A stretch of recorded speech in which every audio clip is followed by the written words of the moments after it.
रविवार को अगर लोटा भरकर शिव को समर्पित करा जाता है तो घर में तेज लक्ष्मी प्राप्त होती है। शिव पंचायत के दो देव ऐसे हैं जिनको रोज जल चढ़ाया जाता है, एक सूर्य नारायण और दूसरे मेरे देवाधिदेव महादेव। दोनों पर जल रोज चढ़ता है प्रतिदिन। शिव पंचायत में गुड़, चावल, लाल फूल और लाल मिर्ची के 11 दाने पानी के कलश में तांबे के लोटे में लेकर हाथ को ऊंचा कर नेत्र, नासिका, वक्षस्थल के सम्मुख में जो सूर्य नारायण को अर्घ देता है जल चढ़ाता है। पर जो सूर्य को अर्घ रविवार के दिन दे देता है अगले रविवार तक पैसे की आवक आना प्रारंभ हो जाती है। जो आज तक फोन नहीं उठाता वो फोन। सूर्य नारायण भगवान को स्टील के लोटे से या चांदी के लोटे से या पीतल के लोटे से या प्लास्टिक के लोटे से या कांच के बर्तन से जल चढ़ाने से आयु छिन्न होती है। क्या समाप्त होती है? आयु। और सूर्य नारायण भगवान को अगर तांबे के लोटे से जल दिया जाता है तो आयु की वृद्धि होती है और दिन भर में अगर कोई काम अटकने वाला है तो वो काम का रास्ता खुल जाता है और शरीर की बीमारी समाप्त हो जाती है। शरीर की बीमारी समाप्त हो जाती है। या फिर कहीं रुपया पैसा अटक गया हो, नहीं निकल रहा हो, किसी व्यक्ति से कोई काम करवाना है वो काम नहीं कर रहा, कोई फाइल आगे नहीं बढ़ रही है, कोई कार्य अटक रहा है, तो एक जल के पात्र में जल भरकर 5 बेलपत्री शिव जी को समर्पित कर कुंदकेश्वर महादेव का नाम लेकर एक सफेद पुष्प बेलपत्री के ऊपर जो शिव जी को चढ़ाई है उस पर समर्पित कर जल जो लेकर गए हो अपनी उस कामना को कर कि मेरा ये कार्य अटक रहा है, ये कार्य नहीं हो रहा, कुंदकेश्वर महादेव का नाम लेकर धीरे धीरे जल की धार चढ़ाइए। और एक बात हमेशा याद रखना, फिर निवेदन कर रहे हैं, अच्छे से समझ लेना। शंकर जी पर जब जल चढ़ता है, शिव जी का जब अभिषेक होता है, शंकर जी पर जब जल चढ़ाया जाता है, दूध चढ़ाओ, जल चढ़ाओ, कुछ भी चढ़ाओ, पर एक बात का स्मरण अपने जीवन में होना कि इतने ऊपर से मत चढ़ाना कि जल चढ़े और छींटे आपके ऊपर आए। बहुत ध्यान दीजिएगा।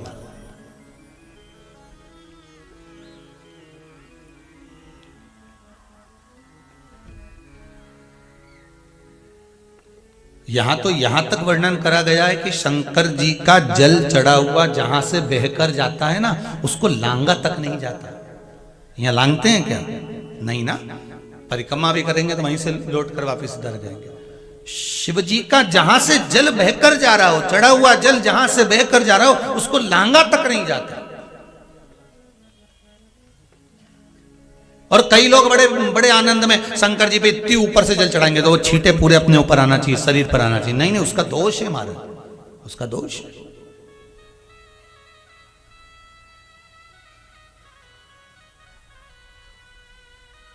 शिव जी को अगर आप जल चढ़ा रहे हो, जैसे आप भगवान को अगर जल चढ़ाओ, दूध चढ़ाओ, तो मान लो अगर जैसे एक सरल भाषा में समझ लो और अच्छे से कि जैसे ये शिवलिंग है शंकर जी का, ये शिवलिंग है और आप जल चढ़ा रहे हो तो इतनी ऊपर से छोड़ोगे तो पानी का छींटा तो अपने ऊपर आएगा, पर वही जल, वही दूध, वही सामग्री आप शिवलिंग से थोड़ी सी दूरी बनाकर अगर आप समर्पित करेंगे तो बाबा उसको स्वीकार भी करता है और आनंद की अनुभूति भी होती है, कार्य में सिद्धता भी आती है,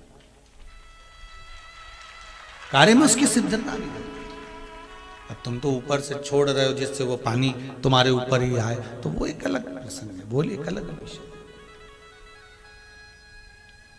बहुत ध्यान देना महाराज, भगवान को कभी भी कोई भी सामग्री, जैसे भगवान के मंदिर में अगर फूल चढ़ाने जा रहे हो, भगवान के मंदिर में अगर पुष्प समर्पित करने जा रहे हो, तो फूल का मुख अपनी ओर नहीं होना चाहिए।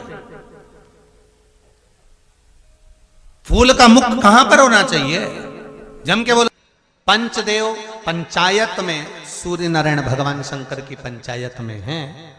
पढ़ने में कमजोर है, विद्या में कमजोर है, रिजल्ट अच्छा नहीं आ रहा, पढ़ने में कमजोर है, वो पढ़े अपनी जगह पढ़े, वो कार्य करे अपनी जगह करे, मेहनत करे अपनी जगह करे। बच्चों को कह दो कि कुछ समय के लिए सूर्य को अर्घ देना चालू कर। सूर्य की किरण जहां पर ब्राह्मण या हिंदू धर्म का व्यक्ति मस्तक पर तिलक लगाता है, भुकुटियों के बीच में उस सूर्य की किरण इस भुकुटी के बीच पड़ना चाहिए, परंतु पानी कम से कम ना करते हुए स्लो मोशन में धीरे धीरे गिरना चाहिए, एकदम धीरे धीरे। तो यहां एक रेखा सूर्य की किरण से पड़ती है। कृष्ण पांडवों के साथ थे बोलो तो थे ना। भगवान कृष्ण अगर पांडवों के साथ थे, भगवान कृष्ण को मालूम था अभिमन्यु चक्रव्यूह में फंस चुका है, भगवान कृष्ण चाहते सुदर्शन उठा के अभिमन्यु को बचा सकते थे। भगवान कृष्ण चाहते तो अभिमन्यु की रक्षा कर सकते थे, भगवान कृष्ण चाहते तो अभिमन्यु को बचा सकते थे, अभिमन्यु की रक्षा कर सकते थे। जब अर्जुन, नकुल, सहदेव, भीम, युधिष्ठिर, ये पांचों की रक्षा मेरे कृष्ण ने हर घड़ी, हर पल, हर क्षण करी, तो सुभद्रा का पुत्र है अभिमन्यु।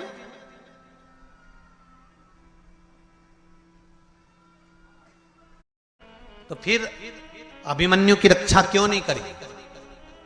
क्या भगवान कृष्ण को नहीं मालूम था कि ये मरने वाला है? क्या भगवान कृष्ण को नहीं ज्ञात था कि ये मरने वाला है? उसकी कथा है ये। चंद्रदेव ने कह दिया था मैं मेरे बेटे को नहीं भेजूंगा। वर्चा को मालूम पड़ा, और वर्चा को मालूम पड़ा कि मेरे पिता चंद्रदेव ने मना कर दिया है जनहित के कार्य के लिए, देवहित के कार्य के लिए। क्यों? क्योंकि पुत्र का मोह नहीं छूट रहा, पुत्र आसक्ति नहीं छूट रही।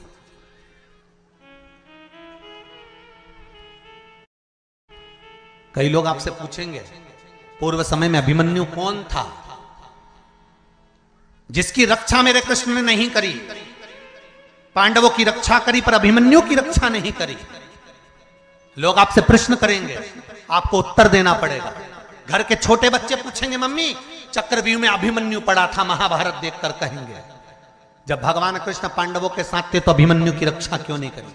तो आपको बताना पड़ेगा कि अभिमन्यु पूर्व समय में चंद्र का पुत्र वर्चा था और इसकी रक्षा क्यों नहीं करी, वो भी कथा वर्णन कर रहे। ये शिव पंचायत, शिव महापुराण में चरित्र आता है हमारा। अभिमन्यु का पूर्व का नाम था वर्चा, चंद्र का पुत्र। क्या कमी पड़ गई थी, क्यों नहीं करी? वर्चा को मालूम पड़ा कि मेरे पिता ने मुझे मना कर दिया, मेरे पिता ने कह दिया कि मृत्युलोक में मेरा पुत्र वर्चा नहीं जाएगा, क्योंकि पुत्र आसक्ति, पुत्र मोह, पुत्र का स्नेह बड़ा प्रबल हो का पूरा वंश डूब गया। अगर पुत्र मोह में धृतराष्ट्र नहीं पड़ता ना तो बच जाता पूरा परिवार, पूरा परिवार बच जाता।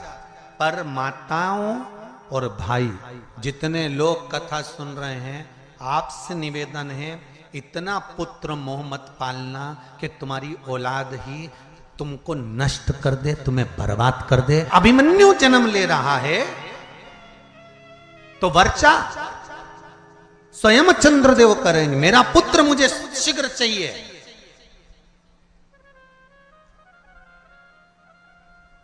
अच्छे कार्य में, राष्ट्र हित में, धर्म हित में, जग हित में, नेक कर्म करते हुए, अच्छा कर्म करते हुए अगर आपके प्राण चले जाएं तो समझ लेना कि आपको भगवान ने थोड़े समय के लिए सील ठप्पे लगाकर ही भेजा था कि संसार में जाकर आपको ये अच्छा कार्य करना है।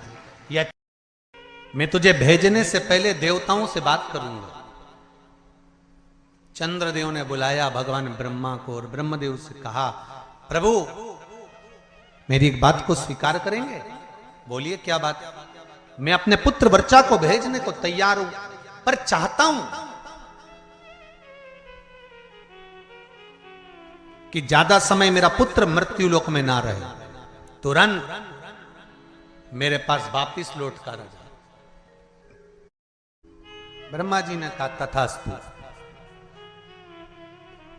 होने वाला था तब ब्रह्मदेव ने हाथ जोड़कर भगवान विष्णु से, कृष्ण से कहा था, हे कन्हैया कृपा करना, आप अर्जुन को, नकुल को, सहदेव को, भीम को, युधिष्ठिर को और भी जितने जितने हैं इनको बचा लेना, पर चंद्र का पुत्र वर्चा जो अभिमन्यु बनकर जन्म लेगा इसको मत बचाना, क्योंकि इसके प्राण छूटेंगे, ये तुरंत अपने पिता के पास चले जाए।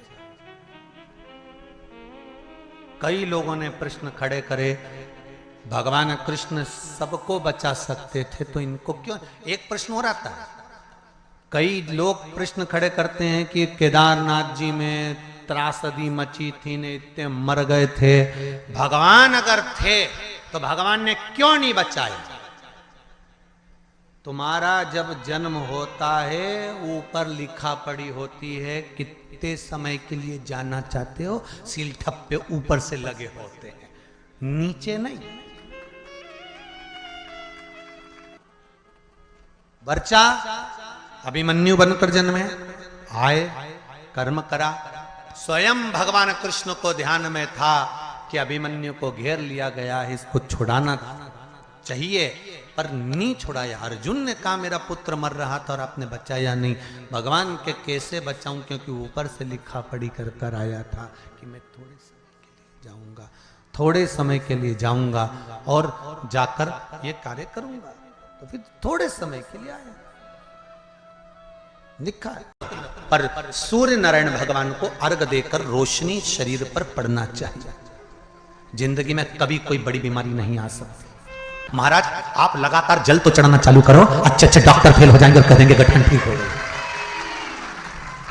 आपका लीवर और किडनी गड़बड़ कर रहा है, आप प्रतिदिन आपका स्वास्थ्य गड़बड़ रहता है, आप प्रतिदिन ये ज्योतिष शास्त्र के अंतर्गत, रत्न शास्त्र के अंतर्गत, ये रत्न शास्त्र, ज्योतिष शास्त्र, रंग शास्त्र जो हमारे यहाँ है, रंगों के हिसाब से ये जितने रत्न होते हैं, माणिक हुआ, मोती हुआ, नीलम हुआ, मूंगा हुआ, पुखराज हुआ, ये क्यों कहते हैं ये पीला है, ये सफेद है, ये नीला है, ये लाल है, इसको शरीर में क्यों पहनाते हैं? उसका कारण होता है कि जब शरीर में पहनते हैं सूर्य की किरण उसमें पड़ती है, हमारे शरीर पर वो कलर का इफेक्ट पड़ता है, उस कलर को शरीर पर लगता है और शरीर पर लगता है तो हमारा शरीर धीरे धीरे, हमारी जो इंद्रियां हैं वो सही होने लगती है, काम सही होने लगता है। गुरुजी पंचदेव पंचायत में, सूर्य नारायण भगवान शंकर की पंचायत में हैं।